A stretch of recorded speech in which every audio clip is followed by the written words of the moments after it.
मरणाचे धुरंधर. जीवा allergy असताना पण prawns का खाल्लेत तुम्ही? कौन भी रिक्षा थांबत नाही. हस्पतालमध्ये कसा घेऊन जाणार? नवऱ्याच्या जीवासाठी काय पण. आमच्या डार्लिंगने लोकांनी पसारेवाल्याचं प्रेम बघितलं, पण आता चकाचक बाईचा वेडेपणा बघते. 24 ते 26 जानेवारी संध्याकाळी. मित्रांनो, नुकताच लग्नानंतर होईलच प्रेम या मालिकेचा जबरदस्त प्रोमो समोर आलेला आहे.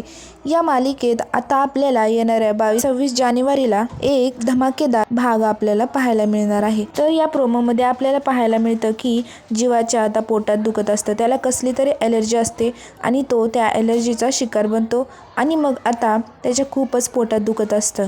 मग तेव्हा नंदिनी त्याला म्हणत असते, मी तुम्हाला सांगितलं होतं ना, नका काही करत जाऊ, तुमच्या जीवाचं बरं वाईट. तर मग आता जीवा खूप लोळत असतो आणि मग तेव्हा सिक्युरिटी येतो आणि म्हणतो की कुठेच आता गाड्या सापडत नाही आहेत रात्रीच्या वेळी जाण्यासाठी दवाखान्यात. तेव्हा मग आता नंदिनीच आपली जीवाची जी रिक्षा असते डार्लिंग ती घेते आणि स्वतः चालवते. हा भाग तुम्ही पाहायला किती उत्सुक आहात हे आम्हाला कमेंटमध्ये नक्की सांगा.